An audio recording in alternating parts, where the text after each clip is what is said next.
ناظرین السلام علیکم. پروگرام علم و حکمت کے ساتھ زبیر احمد حاضر خدمت ہے. آج کا ہمارا پروگرام سیرت النبی صلی اللہ علیہ وآلہ وسلم پر ہے. ہم یہ جاننے کی کوشش کریں گے کہ نبی اکرم صلی اللہ علیہ وسلم جب اس دنیا میں تشریف لائے اس وقت عربوں کی کیا حالت تھی، اور آپ نے انذار کا یہ جو سلسلہ ہے وہ کیسے آپ کا انذار کا یہ سلسلہ چلا، آپ کا مکی دور کیسا تھا، آپ کا مدنی دور کیسا تھا، آپ نے جو غزوات میں حصہ لیا ان میں آپ کی سیرت کس طرح سے سامنے آتی ہے، اور بحیثیت سپہ سالار، بحیثیت ایک سیاستدان، بحیثیت ایک مدبر، بحیثیت قاضی آپ کی کیا حیثیت تھی. ان تمام پہلوؤں کا جائزہ لیں گے.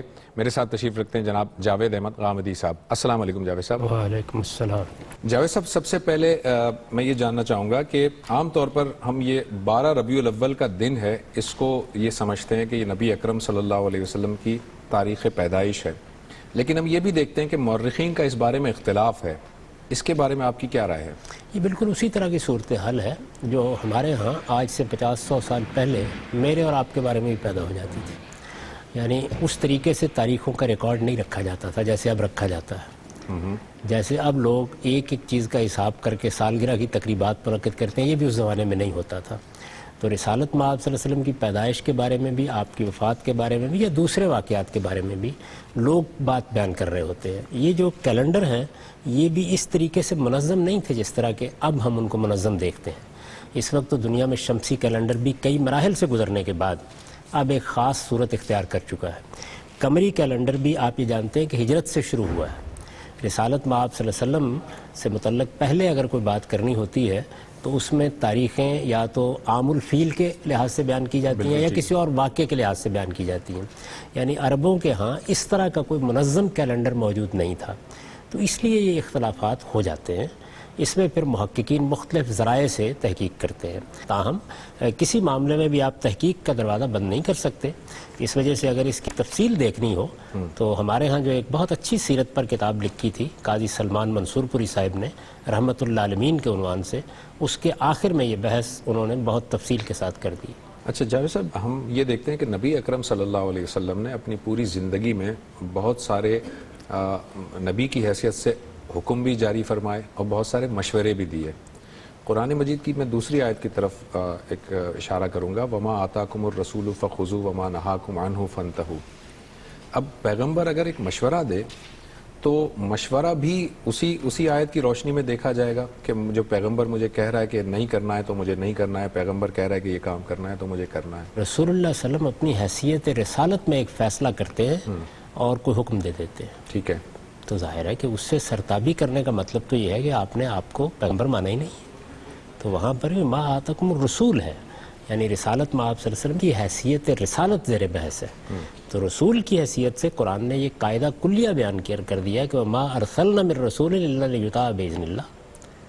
یعنی ہم نے جو رسول بھی بھیجا ہے وہ اسی منصب پر فائز کر کے بھیجا ہے کہ اس کی اطاعت کی جائے گی.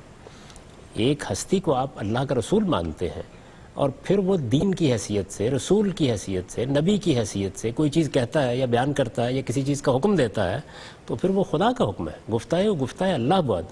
تو اس آیت میں بھی رسالت مآب صلی اللہ علیہ وسلم کی یہی حیثیت زیر بحث ہے. یہ بات قرآن نے واضح کر دی کہ اگر کسی موقع کے اوپر آپ کوئی نزاع کا فیصلہ کرتے ہیں تو پھر اس فیصلے کو آپ دل کی تنگی کے بغیر مانیں گے، ورنہ ایمان ختم ہو جائے. بہت امپورٹنٹ بات ہے یہ. اچھا، یہ جو نبی صلی اللہ علیہ وسلم کی سیرت جب ہم دیکھتے ہیں، آپ کی جو مکی زندگی ہے اس میں ابتدائی جو 2-3 سال ہیں اس میں آپ نے علانیہ دعوت نہیں کی، بلکہ آپ مختلف لوگوں سے انڈیویجول بیسس پہ بات کی اور دار ارقم میں عام طور پر لوگ جمع ہوتے تھے. تو اس سے کیا یہ رزلٹ نکالا جا سکتا ہے کہ جب بھی پرسیکیوشن ہو، آپ جب کسی ایسی جگہ پر ہوں جہاں پر آپ کی بات نہ سنی جا رہی ہو، ظلم کا اندیشہ ہو، وہاں پر آپ اپنی بات کو علل اعلان کرنے کے بجائے حکمت کا تقاضا یہ ہے کہ آپ اپنی بات کو خاموشی سے بیان کریں؟ میں تو جہاں تک تحقیق کر سکا ہوں یہ تقسیم نہیں ہے. ایسی نہیں. دیکھیے، رسالت مآب صلی اللہ علیہ وسلم کی آپ مکی پوری زندگی کو اگر قرآن کی روشنی میں تقسیم کریں تو اس میں ایک دور انذار کا ہے، ایک انذار عام کا ہے، ایک اس میں ہجرت و برات کا دور ہے، بلکہ اس سے پہلے اتمام حجت کا دور ہے، پھر ہجرت و برات کا دور ہے، اور پھر آخر میں فیصلے کا دور ہے. اچھا، یعنی وہ فیصلہ پھر اقدام کی صورت میں بھی ہوا ہے، اس کی تفصیلات الگ ہیں، اور وہ فیصلہ تزکیہ و تطہیر کے ایک مرحلے کی صورت میں بھی ہوا ہے. تو ان مراحل میں رسالت مآب صلی اللہ علیہ وسلم کی پوری زندگی کو آپ دیکھ سکتے ہیں. جو پہلا مرحلہ انذار کا ہے، اس میں اور انذار عام کے مرحلے میں فرق کیا ہے؟ ایک ہی بات ہے جو کہی جا رہی ہے. فرق صرف یہ ہے کہ ایک چیز یہ ہے کہ آپ پبلک مقامات کے اوپر جا کر، مثلا حرم میں کھڑے ہو کر، مثلا دارالندوہ میں کھڑے ہو کر، مثلا صفا کی پہاڑی پر کھڑے ہو عکاظ کے بازار میں آپ لوگوں کو پکارتے ہیں. اور ایک یہ ہے کہ آپ ابھی انفرادی دعوت دے رہے ہیں، یعنی آپ نے گھر میں بلا لیا، آپ نے کچھ لوگوں کے درمیان بیٹھ کے بات کر لی، آپ کسی مجلس میں چلے گئے. تو یہ دو مرحلے اس نوعیت کے ہیں. چنانچہ آپ کو قرآن مجید کا اگر آپ مطالعہ کریں تو ایک خاص موقع پر یہ کہا گیا کہ اب ایک بھاری بات کا بوجھ ہم آپ پر ڈالنے والے ہیں. انا سنلقی علیک قولا ثقیلا سورہ مزمل میں کہا ہے. اور وہاں ہدایت بھی کی ہے کہ اب آپ کو ایک خصوصی نماز کا اہتمام کرنا ہے جو قیام اللیل ہے، جس کو تہجد کہا جاتا ہے، اور اس کی تیاری کرنی ہے. اور اس میں خاص طور پر قرآن مجید کی تلاوت رات کے وقت میں ہونی چاہیے. ورتل القرآن ترتیلا، کیونکہ ہم ایک بھاری بات کا بوجھ آپ پر ڈالنے والے ہیں. وہ پھر آگے کی سورہ جو ہے مدثر، وہ یہ کہتی ہے کہ وہ ڈال دیا گیا. تو وہ کیا چیز ہے؟ وہ یہ ہے کہ اب انذار کو انذار عام میں بدل دیا گیا. یعنی آپ آئے ملنے کے لیے، آپ کو قرآن سنا دیا، آپ کے پاس گئے آپ نے قرآن سنا دیا، اپنے قریبی ساتھیوں کو آپ نے قرآن سنا دیا، گھر میں ملاقات کے لیے بلا کر قرآن سنا دیا. یہ صورت ہے. یعنی یوں نہیں ہے کہ کوئی خفیہ دعوت کی جا رہی ہے، یعنی یہ چیز نہیں ہے. البتہ یہ ٹھیک ہے کہ بعض موقعوں کے اوپر مشورے کے لیے یا کسی موقع پہ جو لوگ نئے ایمان لا رہے تھے، خاص طور پر کمزور لوگ تھے، ان کو آپ سے ملنا ہے، اور ابھی یہ مناسب نہیں ہے کہ وہ اپنے ایمان کا اعلان کریں. یہ لوگ دار ارقم میں اکٹھے ہو جاتے تھے. رسالت مآب صلی اللہ علیہ وسلم کی دعوت کا کوئی خفیہ دور نہیں. خفیہ دور نہیں ہے، لیکن انذار الگ، یعنی ٹارگٹ کر کے آپ جاتے تھے کہ یعنی فلاں پرسن سے بات کرنی، فلاں سے بات، انفرادی دعوت دینا، چھوٹی چھوٹی مجالس میں دعوت دینا، ملاقات کے موقع پر دعوت دینا، اور کھڑے ہو کر جلسہ عام منعقد کر دینا. ان میں فرق تو ظاہر ہے کہ ان میں فرق ہے. تو یہ فرق ہے جس کے لیے میں نے تعبیر اختیار کی ہے انذار اور انذار عام. تو یہ جو سورہ مدثر میں کہا ہے کہ یا ایھا المدثر قم فانذر، یعنی اب آپ کھڑے ہوں اور اب آپ ہاں کے پکارے یہ بات لوگوں کے سامنے پیش کریں. یعنی اب وہ دور گزر گیا کہ آپ چند لوگوں کو یہ بات بتائیں یا آنے والوں کو بتائیں یا پوچھنے والوں کو بتائیں.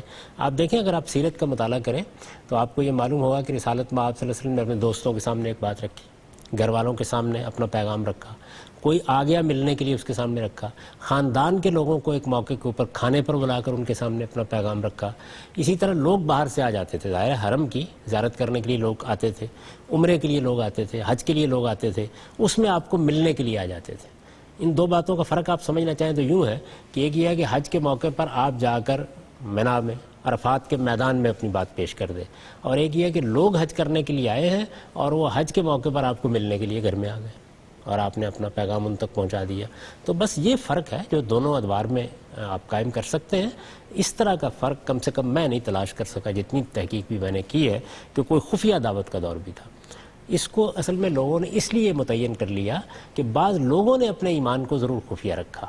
آپ کے علم میں ہے کہ ابتدا میں ایمان لانے والوں میں وہ لوگ بھی تھے، اور بڑی کم تعداد میں تھے، کہ جن کی معاشرے میں ایک حیثیت تھی. مثال کے طور پر سیدنا ابوبکر صدیق رضی اللہ عنہ ہے، تو اگرچہ وہ ایک چھوٹے قبیلے سے تعلق رکھتے تھے لیکن ان کی ایک حیثیت تھی. سیدنا عمر رضی اللہ عنہ کے بارے میں تو معلوم ہی ہے کہ ان کے ایمان لانے کے بعد کیا صورت پیدا ہو گئی. تو بعض لوگوں کی ایک حیثیت تھی، اور قبائلی معاشرے میں جس کی کوئی حیثیت ہوتی ہے اس پر ہاتھ ڈالنا آسان نہیں ہوتا. لیکن اس معاشرے میں عورتیں بھی تھیں، وہ بھی ایمان لا رہی تھیں، غلام بھی تھے، وہ بھی ایمان لا رہے تھے، بہت پسے ہوئے لوگ بھی تھے، باہر سے ایسے آنے والے لوگ بھی تھے جو بیچارے وہاں آتے تھے اور اپنی پست حالی کی وجہ سے اعلان نہیں کر سکتے تھے کسی چیز کا. اس طرح کے لوگ تھے جن کے لیے دار ارقم میں ایک جگہ بن گئی کہ جہاں لوگ آ جاتے تھے، بیٹھ جاتے تھے، حضور سے مل لیتے تھے، اور ان کا عام طور پر اظہار نہیں ہو پاتا تھا کہ وہ ایمان لا چکے ہیں یا آپ کا ساتھ دینے کے لیے تیار ہیں. ان میں سے کچھ وہ تھے کہ جنہوں نے بڑی اذیت کا سامنا کر لیا، اور آپ کے علم میں ہے کہ انہوں نے حق کی شہادت دی. خود سیدنا بلال کے ساتھ جو معاملات ہوئے وہ اب بھی آپ پڑھیں تو آدمی حیران رہ جاتا ہے کہ انہوں نے کس استقامت کے ساتھ اپنے ایمان کا اعلان کیا. آل یاسر کے ساتھ جو معاملات ہوئے، تو اور بھی بہت سے، لیکن ایسے بھی لوگ تھے کہ جو ابھی اپنے ایمان کا اس طرح اظہار نہیں کرتے تھے. اچھا جاوید صاحب، یہ جو ہم دیکھتے ہیں کہ آپ کا جو مکی دور تھا اس میں جو سردار تھے، قریشی جو سردار تھے، وہ آپ پر مختلف قسم کے مظالم بھی ڈھاتے تھے، اس کے باوجود آپ کو وہ صادق اور امین بھی کہتے تھے. یہ بات کچھ فہم میں نہیں آ سکتی کہ ایک شخص کو وہ امین اور صادق بھی کہہ رہے ہیں اور اس پر جو ہے ظلم بھی کر رہے ہیں اور چھپ چھپ کر قرآن بھی سن رہے ہیں اور کہتے ہیں کہ ہاں یہ اللہ کا رسول ہے لیکن میں نہیں مانوں گا. یہ بات کس طرح سے ہو سکتی ہے؟ میرا خیال ہے انسانی نفسیات کو اگر آپ سامنے رکھیں تو یہ سارے معاملات آج بھی پیش آ جائیں گے. یعنی جب بھی کوئی دعوت حق اٹھے گی اور رسالت میں آپ صلی اللہ علیہ وسلم کی دعوت کے تو کیا کہنے ہیں, وہ تو در حقیقت خدا کا آخری پیغام, خدا کا آخری پیغمبر.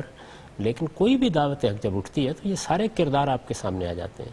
یعنی لوگ اعتراف بھی کر رہے ہوتے ہیں, لوگ آپ کے شخصی محاسن کو قبول بھی کر رہے ہوتے ہیں, وہ آپ کی شخصیت کے معاملے میں بعض اوقات اچھی رائے قائم کرتے ہیں, لیکن اس کے ساتھ وہ آپ سے اختلاف بھی کر رہے ہوتے ہیں, آپ کی بات بھی نہیں مان رہے ہوتے.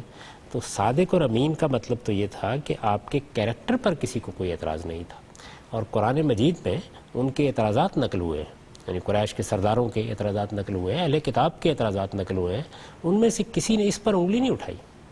یعنی ایسا نہیں ہے کہ انہوں نے کبھی صادق اور امین مانا اور کبھی نہیں مانا. وہ بعثت سے پہلے بھی آپ کو صادق اور امین مانتے تھے.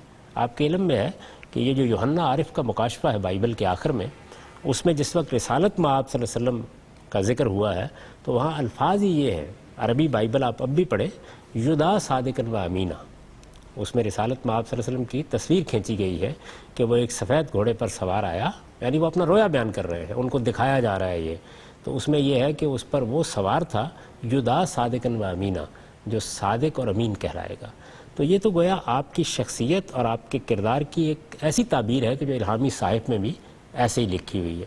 قریش بھی اس کے قائل تھے, بارہا دیکھ بھی چکے تھے, تو اس پر انہوں نے کبھی حرف نہیں دھرا. لیکن جب آپ نے یہ کہا کہ مجھ پر وحی آتی ہے تو اب وہ اس کی مختلف تعویلیں کرتے تھے. مثلا یہ تعویل کرتے تھے کہ غالباً کوئی معاذ اللہ خاکم بدان خط لاحق ہو گیا, یعنی قرآن نے آدمی تو سچا ہے لیکن کچھ خط لاحق ہو گیا. تو اسی کو وہ اس تعبیر سے ادا کرتے ہیں کہ اس کو بہی جنہ, یعنی عربی زبان میں اس تعبیر کا مطلب یہی ہوتا ہے کہ ایک خاص طرح خط لاحق ہو گیا. ایسے لگتا ہے کہ جیسے کوئی جنون کی کیفیت ہے, یعنی ایک چیز کا بعض اوقات آدمی کو اور غلبہ ہو جاتا ہے. تو اس طرح کی باتیں وہ کرتے رہے, لیکن انہوں نے اس چیز پر کبھی حرف نہیں دھرا کہ وہ صادق اور امین نہیں. اچھا, یہ ایک نبی اکرم صلی اللہ علیہ وسلم کے دور میں ہم دیکھتے ہیں کہ یہ آپ کی پوری زندگی دو میجر جو پورشن ہے, مکی زندگی ہے اور مدنی زندگی ہے. اور مدنی زندگی میں آپ کے پاس ایک اقتدار بھی تھا, آپ ریاست کے حکمران بھی تھے. ایک اوپینین یہ سمجھا جاتا ہے کہ نبی اکرم صلی اللہ علیہ وسلم نے اپنی دعوت جو دی اس کا ایک بنیادی مقصد تو یہ تھا کہ آپ انذار کر رہے تھے, لیکن ساتھ ہی ساتھ آپ اس دین کے غلبے کے لیے قوت نافذہ بھی چاہتے تھے, اور قوت نافذہ آپ نے حاصل کی مدینہ میں جا کر, اور اس قوت نافذہ کے ذریعے سے آپ نے دین کا غلبہ حاصل کیا پورے عرب کے اوپر. اس کا مطلب کہ آج بھی اگر میں چاہتا ہوں کہ میں دین کو نافذ کروں تو مجھے اب سب سے پہلے انذار کے ساتھ ساتھ قوت نافذہ حاصل کرنے کی جد و جہد کرنی چاہیے, اور یہی نبی صلی اللہ علیہ وسلم کی سیرت سے مجھے سبق ملتا ہے. یہ تو اللہ کا فیصلہ تھا. یعنی اللہ تعالیٰ یہ کہتے ہیں کہ میں جب بھی کسی رسول کو کسی قوم کی طرف بھیجتا ہوں تو اس کے لیے غلبہ لازم ہوتا ہے. کتب اللہ لأغلبن انا ورسلی, میں نے یہ لکھ رکھا ہے, اللہ نے یہ بات طے کر رکھی ہے کہ وہ اور اس کے رسول غلبہ حاصل کریں گے. رسولوں کی سرگزشتیں قرآن نے بیان کر کے یہ بتایا ہے کہ ان سب کے لیے یہی اللہ کی سنت رہی ہے, بلکہ اس کو سنت کے لفظ سے تعبیر کیا, سنت اللہ, اللہ کا طریقہ, اور یہ کہا کہ لن تجد لسنت اللہ تبدیلا, اللہ کی یہ سنت غیر متبدل ہے, اس میں کوئی تبدیلی نہیں آتی. تو رسالت میں آپ صلی اللہ علیہ وسلم کے لیے غلبہ مقدر تھا, اللہ تعالیٰ کی طرف سے مقدر تھا. آپ نے اس کے لیے کوئی جتھا نہیں بنایا, کوئی جد و جہد نہیں کیا, آپ نے تو دعوت پیش کی.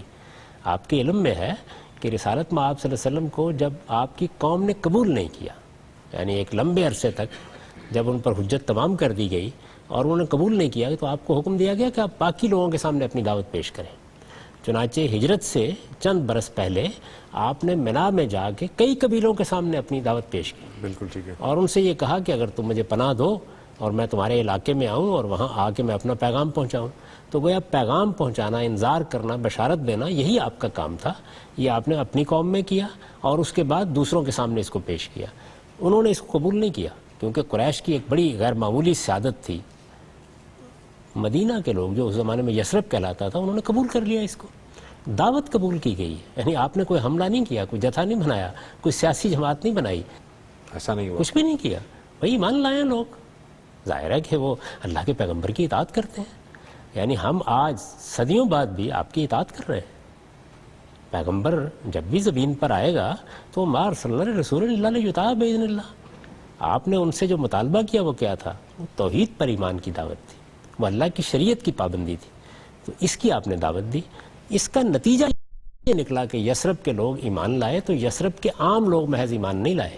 یعنی یہی معاملہ مکے میں بھی ہو سکتا تھا کہ مکے کی لیڈرشپ آپ پر ایمان لے آتی تو یہی معاملہ ہو جاتا, لیکن یہ نہیں ہوا. یہ نہیں ہوا. یعنی یہاں سے جو لوگ ایمان لائے, آپ جانتے ہیں کہ کوئی 230-35 کے قریب خاندان ہیں جو ایمان لائے تھے, یعنی اس ساری جدوجہد کے نتیجے میں. ان میں زیادہ تر نوجوان لوگ تھے. آپ کے علم میں ہے کہ یہ جلیل القدر صحابہ ہیں, ان میں سے کوئی 20 سال کا ہے, کوئی 22 سال کا ہے, کوئی 28 سال کا ہے. سب سے زیادہ عمر کس کی تھی؟ سیدنا ابوبکر صدیق کی, 38 سال کے تھے.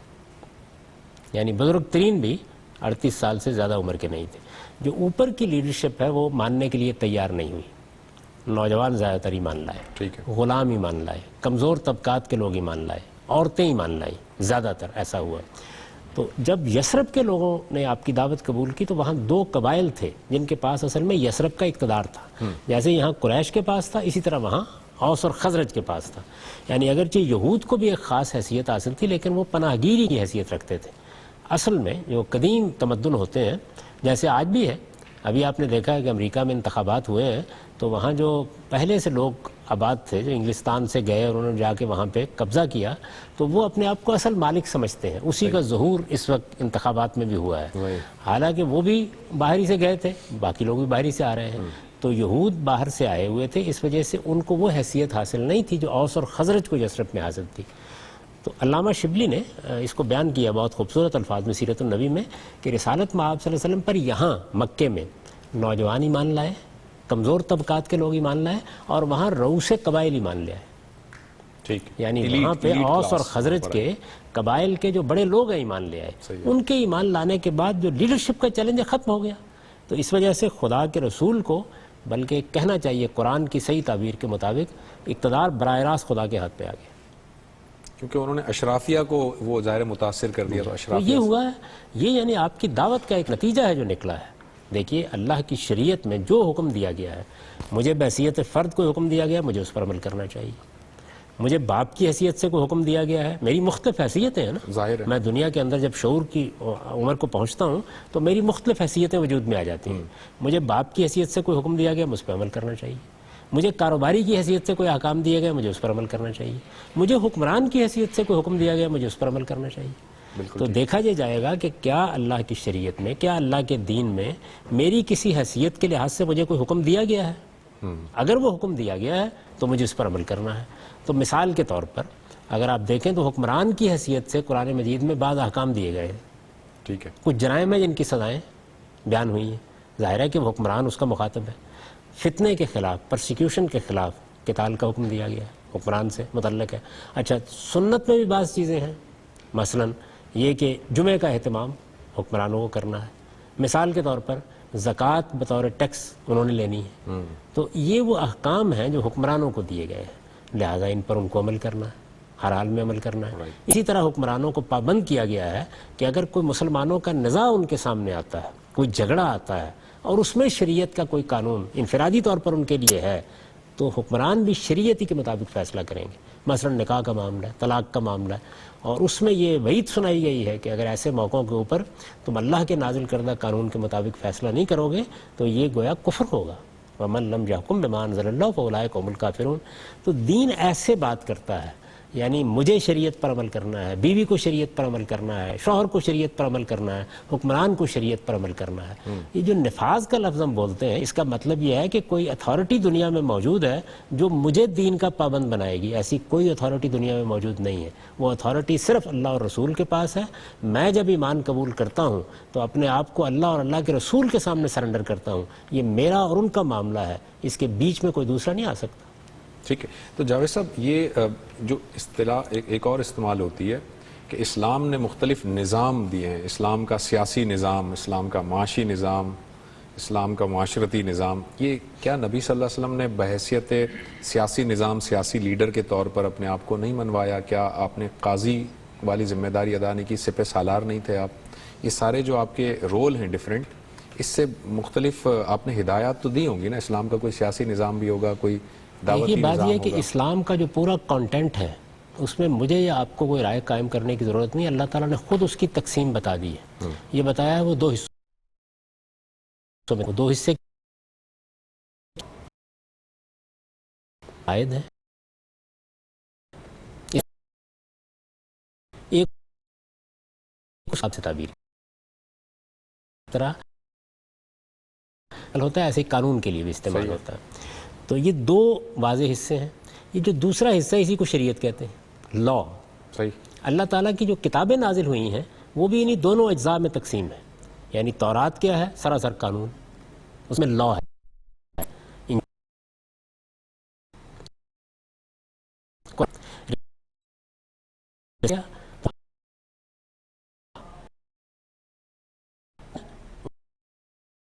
تو اصل میں دین بات کو جو چیزیں خود قرآن کس سے چھپا ہے، نیت اور یہی کرنے کا لفظ بہت قائم ہوتا ہے. ایک سنیر ہی بالکل، جب اس بنانا ہے وہ مثال کے طور میں نہیں، اللہ تو ایسا نہیں. آپ صلی اللہ علیہ وسلم تو ظاہر ہے عبداللہ ہیں، آپ یہ بھی کہہ سکتے، آپ کی یہ بھی ایک اقتدار آپ نے ایک کہ یہ وہ کا لازمی ہے کہ قرآن یہ ہے کہ آپ کو حاصل ہی نہ ہو وہ بیان کو مصرف کے لوگ تو پھر نتیجہ بیان کر دیا لے جاتے. ایسے یہ اس میں کہ رسول وہ خدا کا پر خدا خدا کی آخرت ختم کرنے کے لیے یہ سے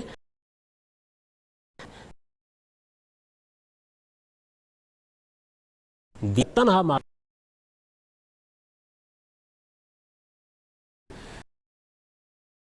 اللہ صلی اللہ علیہ وسلم میں حجت کے دور سے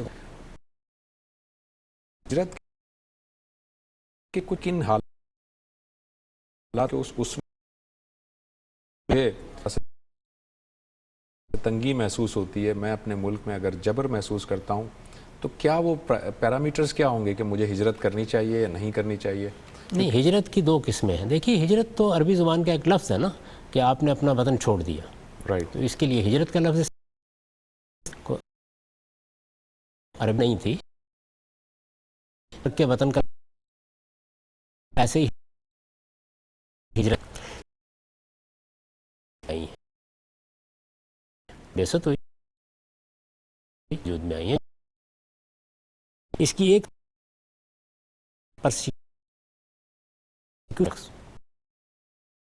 جیسے رسالت کمزور لوگ لیا بعد آپ سے بادشاہ کی طرف، یہ وہ ہجرت ہے. کوئی پیش آپ کے لیے دیا گیا، بنایا گیا، کھانا بنا دیا جا رہا ہے، کوئی دوسرا نظریال کے طور پر وہ کمیونسٹ میں کسی اور کو کرتے ہیں کہ کا موقع کوئی جگہ ہے کھلا ہوا ہے تو جی ہاں ایسا نہیں آئیں گے پہلے تو یہ نکل سکتی نہیں رہی، یعنی اس میں اکثریت آپ نے لوگوں کی تعداد ان لوگوں دوسرے ملکوں کھولے کے لیے دروازے استحقاق آپ کی ٹیرٹانوں کے لیے زمین اس پر صرف آپ لیکن قومی وہ یہ لیکن دی جا رہی میں ایمان کا ممکن مجید سورہ نساء پھر اس حالات آپ کو ایسا نہیں کبھی موجود کیا جا رہا تھا یہ ہجرت یہ صورت پیش آ جائے جہاں کہیں بھی، لیکن یہ ضروری ہے کہ دونوں چیزیں ہوں، پرسیکیوشن ہو، جبر کیا جا رہا ہو، آپ کو ایمان کے اظہار کے مواقع فراہم نہ کیے جا رہے ہوں، آپ کو بالجبر کسی دوسرے نقطہ نظر کو اختیار کرنے پر مجبور کیا جا رہا ہو، جیسے کہ میں نے اور جگہ بھی سکتے ہوں آپ کے لیے معاملہ وہ کا پیغام ہے تو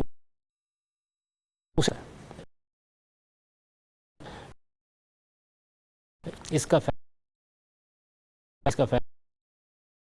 فیصلہ خدا ہے کہ یہ اپنے طور پر انہیں سزا ہے میرا کو جب نا تو کر یہ کہا یونس کی فیصلے میں فیصلہ ہجرت رسول اس قوم کو اللہ اللہ کرتا ہے رسول سوال ختم ہو گیا کہ آپ کو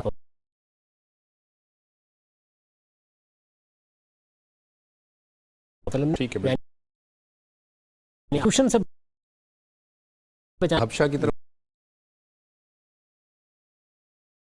ایمان جیسے آپ انہوں نے خدا کا معمولی کی تاریخ سالت میں قوم پر عذاب کر ٹھیک ہے آپ نے فرمایا تو ظاہر ہے اب ہو گیا لیکن ایک انظار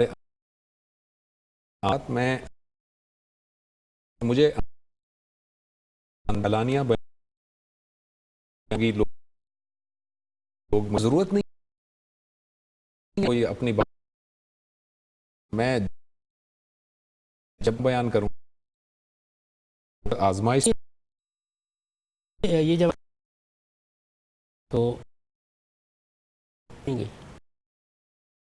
جو کیونکہ اس سے وہ اپنی قوم کو انذار کرے ایک ریڑھی لگانے والا، مالٹے بیچنے والا، دکان کرنے والا، سائنس کی کوئی خدمت انجام دینے والا، ایک ڈاکٹر، ایک انجینئر، عام مسلمان ہے نا یہ. تو جب مجھے اختلاف ہوگا اور میں بیان نہیں کروں گا تو پھر مجھ پہ پرسیکیوشن بھی تو نہیں ہوگی نا. اس پہ دیکھیے بات یہ ہے کہ وہ اس کے باوجود یعنی آپ مثالیں بات ہے تو اس وجہ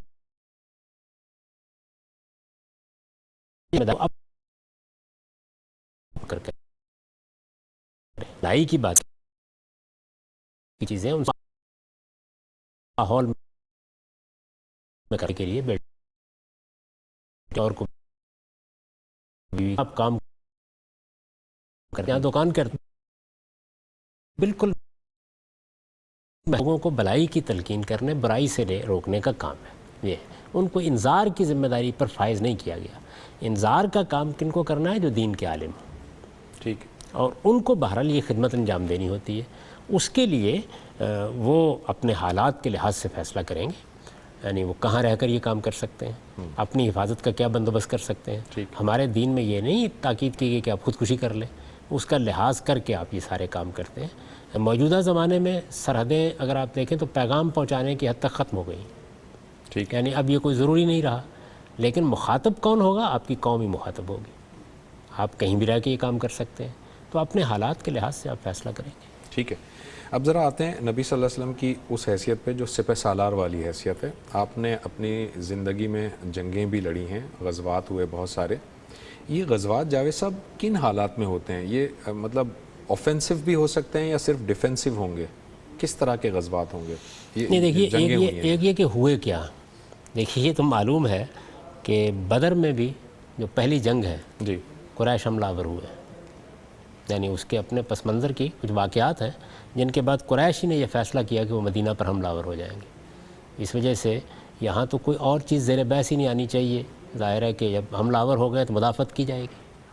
احد میں بھی قریشی حملہ آور ہوئے. غزوہ بدر پہ ذرا میں ایک وضاحت چاہوں گا. آپ فرما رہے ہیں کہ قریش نے حملہ کیا، لیکن اس سے پہلے کہ قریش حملہ کرتے مدینہ میں یہ تیاری ہو رہی تھی کہ ایک طرف سے وہ تجارتی قافلہ آ رہا ہے جو ابو سفیان لے کے آ رہے ہیں، تو یہ تیاری ہو رہی تھی کہ اس تجارتی قافلے پر حملہ کیا جائے یا کیا کیا جائے. پھر شاید قریش نے یہ اہتمام فرمایا. ایسا نہیں ہوا؟ نہیں دیکھیے بات یہ ہے کہ وہ قافلہ آ رہا تھا، قریش کے ہاں یہ پروپیگنڈا ہو گیا کہ مسلمان اس پر حملہ کرنا چاہتے ہیں، اور وہ ایک لشکر مسلمان ایسا نہیں کرنا چاہ رہے تھے. مسلمانوں کے ہاں بھی یہ چیز زیر بحث ہی نہیں تھی. اچھا. انہوں نے یہ ارادہ کیا، ارادہ کر کے ایک لشکر بنایا، چل پڑے. اب یہ سوال پیدا ہوا کہ کیا کیا جائے، یعنی کیا قافلے کی طرف بڑھا جائے؟ ایک طرف ان کا ایک قافلہ ہے، دوسری طرف ایک لشکر چلا آ رہا ہے. تو اللہ تعالیٰ کا فیصلہ یہ تھا، اور جس کو بیان کیا ہے سورہ انفال کے شروع میں، کہ نہیں اسی لشکر کی اب طبیعت درست ہونی چاہیے. یہ قریش اپنے گھر سے نکل آئے ہیں، ان کو ایک دن خدا کے عذاب کا نشانہ بننا ہی تھا اگر یہ انکار پر قائم رہتے ہیں. یہ گویا انہوں نے خود عذاب کو دعوت دی ہے، تو اب اللہ تعالیٰ اس کو یوم الفرقان بنا دے گا. تاہم اقدام قریش کی طرف سے ہی ہوا ہے. ٹھیک ہے. اس اقدام کے ہو جانے کے بعد یہ سوال ظاہر ہے کہ پیدا ہوگا کہ پھر کیا کرنا چاہیے. یعنی آپ جب جنگی اسٹریٹجی بنا رہے ہوتے ہیں تو یہ چیز بھی زیر بحث آ جاتی ہے کہ وہاں بہت سا سامان ہے، پہلے اس کو روک لیتے ہیں، وہ آسان بھی ہوگا معاملہ، اور ان کو طرح بھی دی جا سکتی ہے. اور جب ہم وہ کر لیں گے تو ممکن ہے کہ یہ اسی کی بنیاد پر واپس چلے جائیں. یہ ساری باتیں ہو سکتی ہیں، لیکن اللہ تعالیٰ نے یہ بتا دیا کہ ہمارے پیش نظر کوئی قافلہ نہیں تھا. ہمارے پیش نظر یہی تھا کہ اب یہ نکل آئے ہیں، یعنی سبب کوئی بھی ہوا ہو، صورتحال کوئی بھی بن گئی، نکل آئے ہیں، تو اب اس کو یوم الفرقان بنا دیا جائے. یعنی قریش کی پوری لیڈرشپ کے لیے پھر بدر کا میدان عذاب کا میدان بن گیا. چن چن کر اللہ تعالیٰ نے ان کے تمام سرداروں کا خاتمہ کر دیا وہاں. صحیح. یہ بن گیا، اقدام ان کی طرف سے ہوا. ٹھیک. اچھا. احد میں بھی اقدام ان کی طرف سے ہوا. صحیح ہے. احزاب میں بھی اقدام ان کی طرف سے ہوا. یعنی یہ جتنی بھی جنگیں ہوئی ہیں ابتدا میں، ان سب میں اقدام ان کی جانب سے ہوا ہے. تاہم قرآن مجید نے سورہ بقرہ میں یہ بات کہہ دی تھی، یہ تو اقدامات شروع ہو گئے ان کی طرف سے، یعنی ان کی بدقسمتی ہے کہ یہ اقدامات شروع ہو گئے.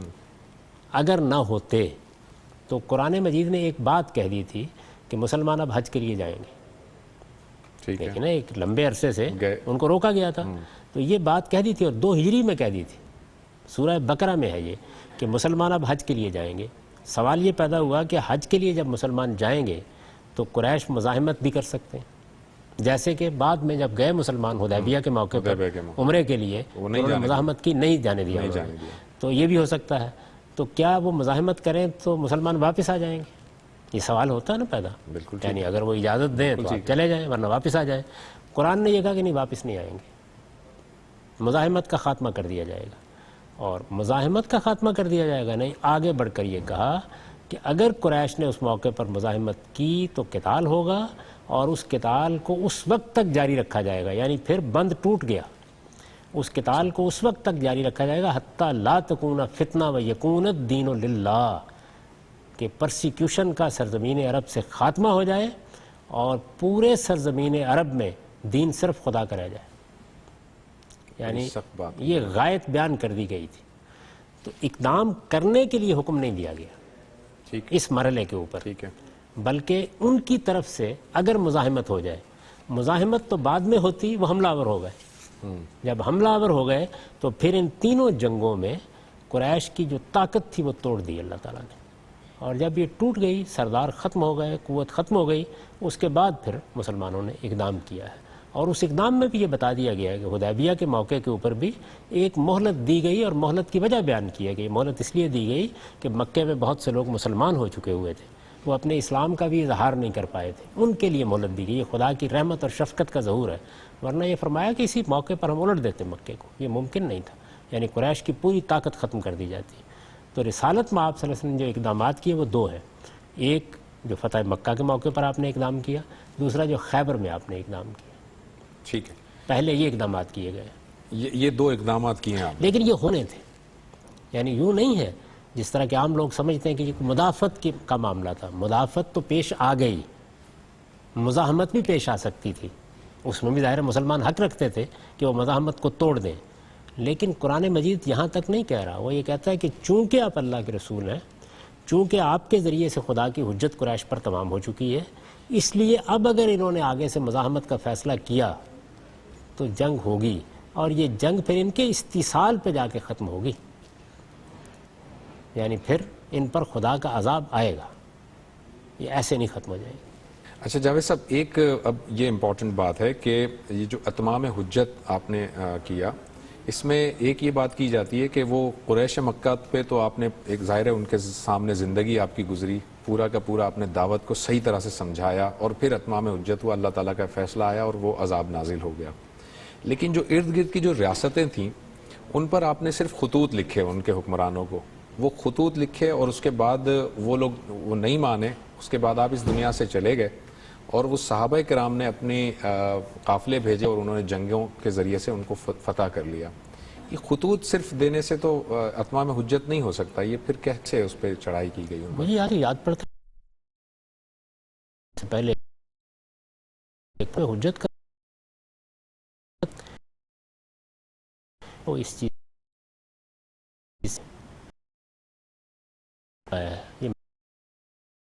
ایک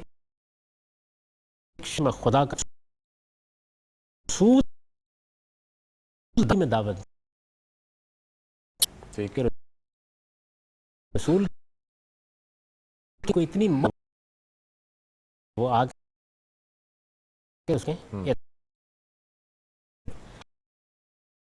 دعوت دی ہوئی ہے،